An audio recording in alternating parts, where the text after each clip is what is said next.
What is going on, everybody? And thank you for tuning in to the very first episode and my debut episode of Frankie the Yankee show. I couldn't be more pleased and I couldn't be more excited to be back here for you guys on my solo show. It's been a long time since I've done this by myself, but I am a master at this, and I feel like I'm gonna bring you guys the best show that you guys have seen. Um, and I just want to give you guys a quick reminder that this isn't just about, just about the Yankees. Yes, the show is named after, Frankie the Yankee and everything like that. But it's my show. It's a baseball show. So some point throughout the week, we will be having some guests come on. We'll be talking about different teams, such as tomorrow. My very first guest on this show is going to be none other than my boy Jay McLovin, where he'll be coming in and we'll be talking about the Houston Astros and what they're doing and what they can do to be better, or or what they need to do to be better. But for right now, we're gonna break down on how terrible the Yankees have been playing as of late. I mean, this is a team that literally started off at the start of the season behind the Tampa Bay Rays, and they went down in last place at one point, moved right back up in the rankings to second, and now they find themselves back in last place again. Um, it's not a really good season for the Yankees, and I do blame some of it on injuries, but the main point that I blame it on is the hitting. As you guys know, before the All Star break, the Yankees did let go of their previous hitting coach, and then bringing in Sean Casey as the current hitting coach actually turned it around a little bit. The Yankees have been getting more hits after the All Star break. They having trouble scoring runs. But I do believe that the Yankees will get better. It's still 2 more months left of baseball before we start thinking and then looking at the playoff pictures and everything like that. The Yankees right now, they find themselves 2 games behind in the wild card position, behind Tampa Bay, or not, I'm sorry, but yes, behind Tampa Bay, the Houston Astros, the Toronto Blue Jays, and the Boston Red Sox. Right now, they are tied 53 and 47 with the Boston Red Sox in the AL East and also in the wild card race. But like I said, they find themselves 2 games behind Toronto for that last wild card spot, and a lot of interesting games coming up for the New York Yankees. As you guys know, this past weekend we swept the Kansas City Royals. Something for me not to get truly excited for. It's the Kansas City Royals. Everybody's expected to beat the Royals. This is a team that's literally the first major league team this year to reach 70 losses before anybody else. I believe their record is like 20 something and then 73. I think it's like 27 and 73, something like that. So that just goes to show you how bad and terrible the Kansas City Royals are. But for right now, the Yankees currently, like I said, they're 53 and 47. They're last in their AL East division, tied actually with the Red Sox for that spot. They have been 4-6 in their last 10 games. And like I just said, they've recently just swept the Kansas City Royals. But before that, they themselves, the New York Yankees, got swept by the Los Angeles Angels, which upsetted me really, really bad, because the Angels are a team where, the Yankees should have been expected to at least take 2 games out of that series. This is a team that's missing Mike Trout. Basically, the only person that's hitting for the Angels is Shohei Ohtani, which we will get to Shohei Ohtani in just a little bit. Um, but this is a team that the Yankees should have beaten at least 2 times. And then coming out of the All Star break, we faced off against the Colorado Rockies, one of the worst teams in the NL, if not the worst team in the National League. So for the fact that you know you come out of the All Star break and you lose 2 out of 3 against the Colorado Rockies, that's not a good start. And then you go and you get swept by the Angels. You're going back home with a 1-5 record in the West Coast to teams that you should have beaten. You should have came back to New York with at least 3 wins. 3 wins at least, maybe even 4. You should come back with 4, because you should have won 2 against the Angels, and you should have swept the Colorado Rockies. But because of the Yankees hitting and scoring and stuff like that, I would have given Colorado at least 1 game to beat us in. But it's just mind blowing to what the Yankees have been doing as of late. Um, they are 31 and 23 at home with a record of 22 and 24 on the road. So we play better at home than we do on the road, and a lot of it's got to do with how the Yankee Stadium is built. It's not so big. it's not a big ballpark like what's that one like Texas Rangers. That's a big ballpark. Um, you got another big ballpark in the Arizona Diamondbacks. That's a big ballpark. So it's not a big ballpark. It's easy for the Yankees to go ahead and try and hit home runs. Like I said, they're 2 games behind the wild card for Toronto and tying with the Red Sox. They're 28th in batting, total overall as a team with a .231. That's horrible. Like I said, the Yankees have not been hitting the ball really well. But I'm hoping and slowly going to see that they climb themselves back up to the race because Sean Casey hasn't been doing as bad. I gave him a slight chance in the first game after the All Star break, but now the Yankees have been hitting a lot really well as of late. So we'll see. We'll see what they keep doing within the weeks to come and days. Matter of fact, but like I said, it was the Kansas City Royals this past weekend, so we can't say much on that. They are currently fifth. They're the current fifth best team right now in baseball with home runs. They currently have 141 home runs. Obviously, we're called the Bronx Bombers for a reason, right? This is a team that loves to hit home runs, and I feel like that's what's a little bit affecting on them. In the bad part is because they force themselves to try and hit home runs, and I feel like if you can try not to hit more home runs than you're expecting to and try and get base hits, you have a better opportunity and a better chance to score runs. But this is what the Yankees are made for. They're called the Bronx Bombers. The top 5 teams in home runs right now, you got the Braves, the Atlanta Braves, my boy Logan Lander's team. The Atlanta Braves are leading the major leagues with 187 home runs, followed by the Dodgers with 162, followed by the Angels with 155, and I'm pretty sure it's mostly Otani, because the man's got I think over 35 home runs already, on pace to actually try and beat Aaron Judge's record from last year. So we'll keep an eye on that through the season. And then in fourth place, you got the Tampa Bay Rays, the hottest team in baseball at the start of the season. Now slowly digressing to being like that mediocre team that we all expected to, especially me. I expected the Rays to look like this. They currently have 149 home runs, followed by the Yankees at 141. Right now, the Yankees are 19th in RBIs with 422. They're 29th in hits with a 7.7 or yeah, they have 20 they're 29th in total hits with 758. That's horrible. Horrible. All right? Horrible. And like I said in the beginning, this is a team that's been having trouble hitting the ball lately. They're 22nd in stolen base with 60. I'm not surprised about that. The Yankees aren't known for stealing bases. I feel like most of those stolen bases are coming from the young stars, such as Oswaldo Cabrera, Oswald Peraza, Anthony Volpe, Harrison Bader. All of those players are fast players getting stolen bases, including Greg Allen, um, recently traded from the Boston Red Sox to the New York Yankees for some minor league pitching. Speaking of pitching, let's get to pitching. The Yankees right now are 13th best in pitching with 50 in wins. Not I'm sorry, in wins. They're the 15th or 13th best team in wins with 53 total wins in the starting rotation. They do currently have the best bullpen ERA right now with 3.21.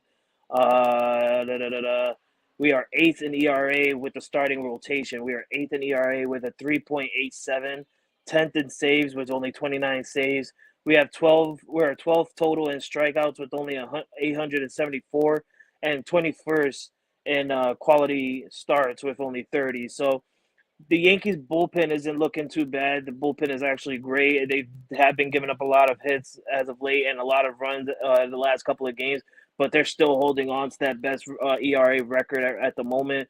And I'm hoping that they keep that going because the one thing the Yankees never had is actually a good, solid bullpen, and we're actually doing really good on that one. We're better at hitting than we were with pitching. Now this year it's like a vice versa. We're better at pitching than we are with hitting. But the starting rotation wise, we're actually doing great. We're doing phenomenal. I love what they're doing. We can do a little bit better. We can be a little bit better. We have, like I said, we have some injuries with our starting rotation. Frankie Montas being out, Nestor Cortez slowly coming back into the lineup. Um, Carlos Rodon was out for basically the entire start of the first half of the season. So we're slowly progressing there to where we want to be.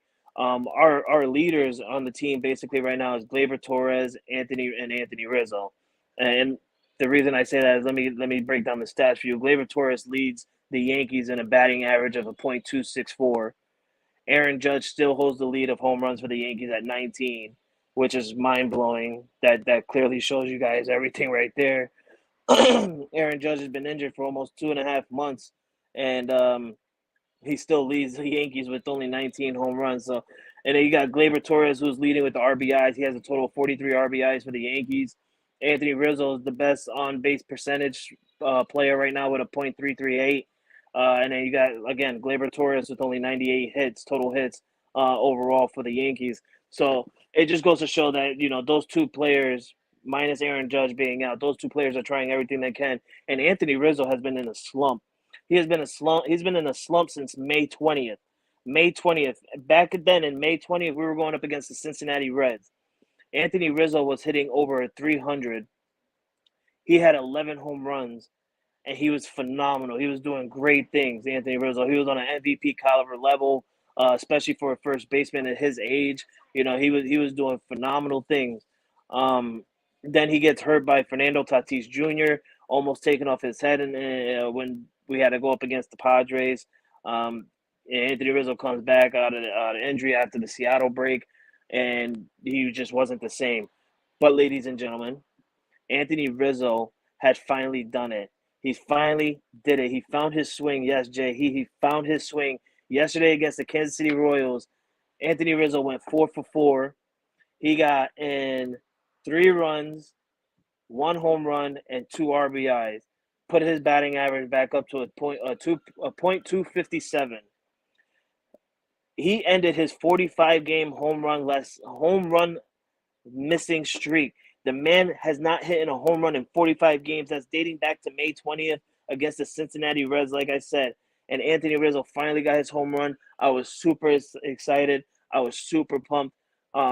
He was one swing away from hitting a cycle, but Anthony Rizzo being a slow man, he doesn't run really quickly. He's not a fast guy.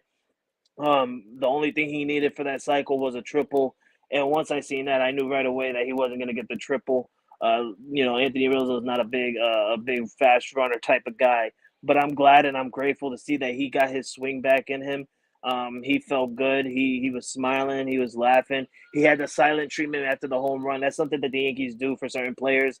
They give him the silent treatment, and then when he goes up to the little cameras and says thank you and stuff like that, everybody pounce on him like they're a bunch of cheetahs and stuff like that. It was real funny. It had me laughing. But yesterday's game against the Kansas City Royals, this was our current lineup. We had Jake Bauers, Gleyber Torres, Giancarlo Stanton, Anthony Rizzo, DJ LeMahieu, Harrison Bader, Billy McKinney, Oswald Peraza, and Kyle Higashioka. Uh, Jake Bauers went 1 for 3 with 1 run, no home runs, and 0 RBIs. He's hitting at a .226. Greg Allen pinch hit, or actually he pinch ran for Jake Bauers late in the I think it was like the 8th or 7th inning. But he had a time to come up and bat. I think it was in the 9th. He went 0 for 1 with 0 runs, 0 home runs, 0 RBIs. He's hitting a .200.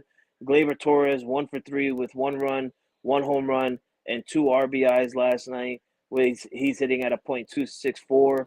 And Gleyber Torres did leave the game with an injury. It was a hip strain or something like that. But I do believe that he'll be okay. No major news as of yet of him going on the injured list. I'm hoping he doesn't, because this man is hitting on a 13-game hitting streak. He's actually turning himself around, and he's actually turning the Yankees around with his base hitting and his home runs and scorings. Anthony Volpe actually came in late in the game. He actually had a day off, but he came in late in the game to pitch hit for Gleyber Torres. He went 0 for 1 with 0 runs, 0 home runs, and 0 RBIs. He's sitting at a .209. That's it's getting a little bit better as the last couple of weeks. He was under I think it was 190, and he's slowly getting up there, slowly getting his hits. He's finding his hits. He's finding his stance again. He's finding his rhythm. So I'm still waiting to see what he's gonna do. Giancarlo Stanton, 2 for 4. Now, let me say something real quick before I get to Stanton's stats. I'm not a huge Giancarlo fan anymore. I was huge on Giancarlo Stanton coming with the Yankees when we signed and when we trade for him and stuff like that. I was huge. I have been off the Giancarlo Stanton train for nearly 3 years now. This is a man who can't stay healthy. This is a man who basically is always DHing. He always, strikes out, grounds out, pops out. He's always getting out. He's never getting on base. And, he'll get his home runs here and there. Um, Last year, he had a good start to the season, hitting home runs left and right. But what happened? He got injured, hurt himself. Great. This year, hurt himself. Great.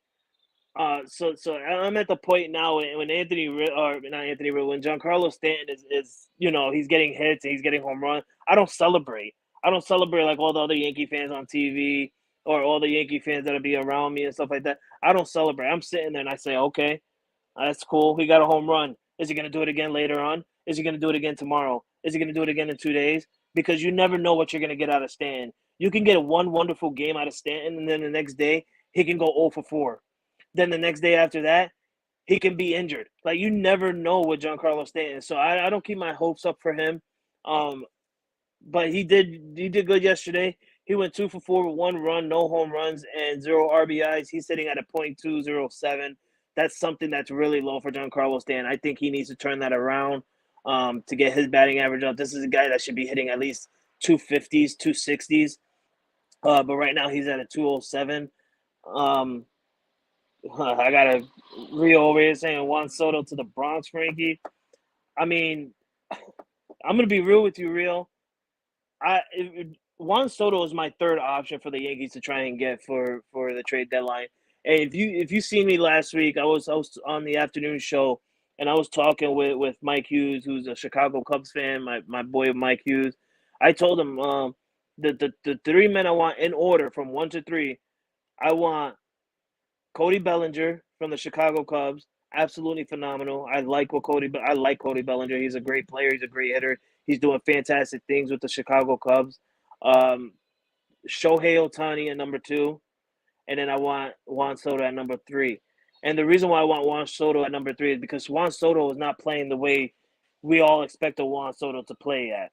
Right? He's not having that good year with the San Diego Padres than what he did when he was with the Washington Nationals, or even in the start when he got traded to the San Diego Padres. So I'm not real big on the Juan Soto thing. He's like I said, he's my third option. But the main attraction that I'm looking at, and the main attraction that I want the Yankees to go for, is Cody Bellinger. And I hope that Brian Cashman and everybody else, they looked at him when the Chicago Cubs came to the Bronx before the All-Star break, and Cody Bellinger just had a monstrous game. This is somebody.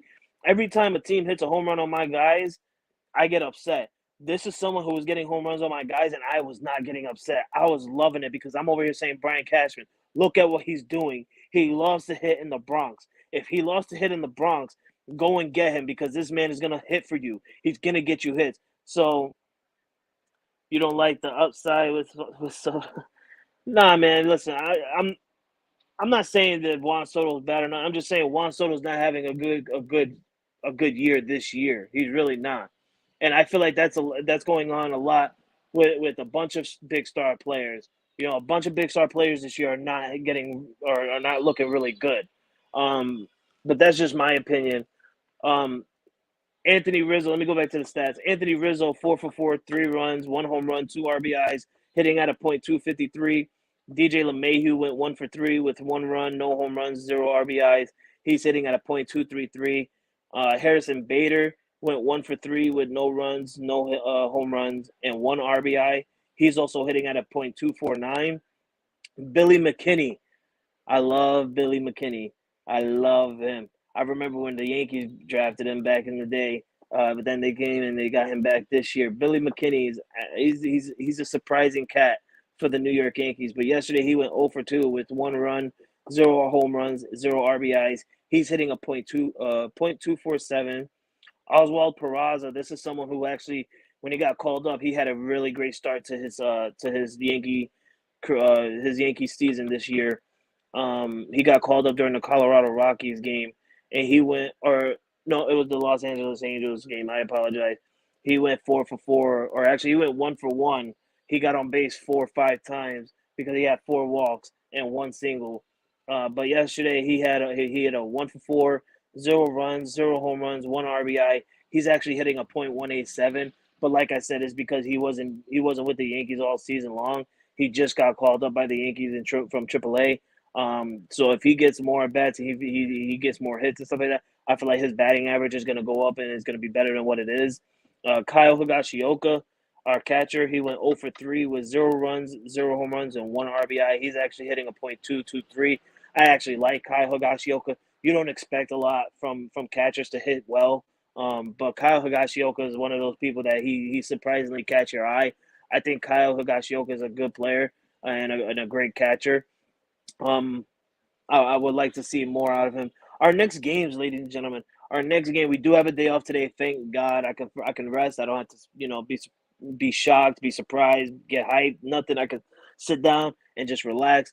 Our next game is Tuesday and Wednesday against the New York Mets. That's right, Subway Series coming to you guys on Tuesday and Wednesday. Can't wait for that one. Um, I do expect the Yankees to at least take one. Hopefully, we can take two. We definitely need to take two if we want to turn our season around. This is a team that just got crazy annihilated by the Red Sox last night. Uh, that's at home. And then this weekend coming up, Friday, Saturday, and Sunday, we are away on the road going to Baltimore. One of the most important games right now is against Baltimore. They are leading my division right now, even over the Tampa Bay Rays. This is a surprise team with a low payroll. Let me say that again, a low payroll. They're not even over at 200. I don't even think they're over at 170. I think they're so low that nobody expected them to be where they're at. And this is something that Mike Hughes said to me. We had a discussion saying who should win Manager of the Year for baseball, and I'm thinking the Texas Rangers. But now Baltimore Orioles are catching my eye because, like Mike said, this is a team full of young studs, young prospects. They all came up and they wanted to, they're showing out, and that's what the good thing about it is you always want to give young prospects that opportunity because they are down there. They're fighting to get up into the major leagues to do what they love to do and they love to play the sport. And if you give them that opportunity to come up there and play, they're going to play their hearts out for you. And I feel like that's what they're doing with Baltimore right now. Those young studs are playing their heart out for the Baltimore Orioles. This all happened since Trey Mancini got traded last year to the Houston Astros. And if you followed us on Unscripted, we talked about that last year that this was going to be a turning point coming this year, that Baltimore was going to be better than what they were last year. So this is the most important series to me this weekend. And then after that, we got the Tampa Bay Rays. So those two series right there, Baltimore and the Tampa Bay Rays, those are two important series for the Yankees to try and get some wins out of and get back into that wild card race. And that's also home. And then after that, you're gonna have a war with me and my boy Jay McLovin on a 4-game series at home against the Houston Astros Thursday, Friday, Saturday, and Sunday. I can't wait for that one. Me and Jay are gonna go at it.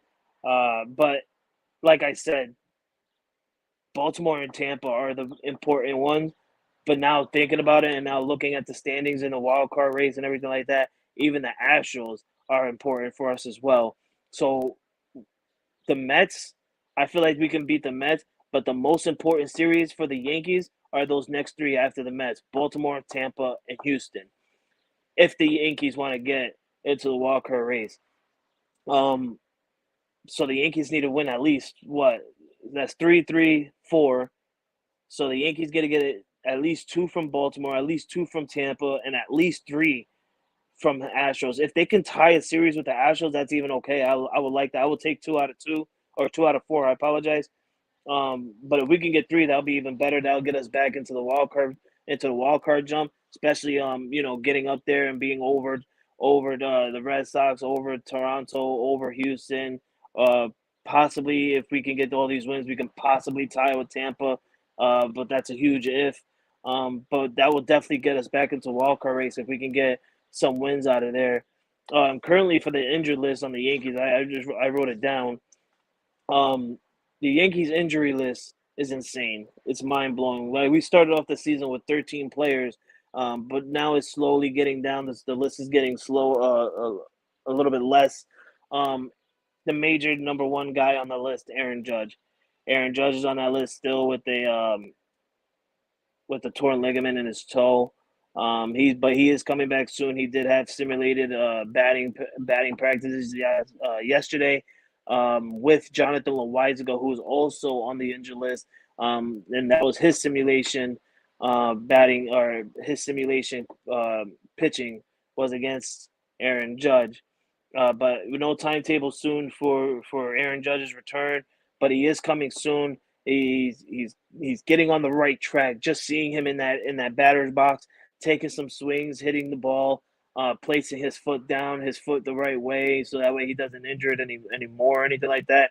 It's a right direction, and I do believe that Aaron Judge is going to come back soon, sometime by the end of this month, if not sometime in the beginning of next month. I expect Aaron Judge to be back. Willie Calhoun, Willie Calhoun is coming back as well. He's over there in a rehab assignment with the AAA, so he should be back soon. Who's going back down? It's probably going to be Oswald, Oswald Peraza. He's probably going to go back down. Um, Lou Trevino.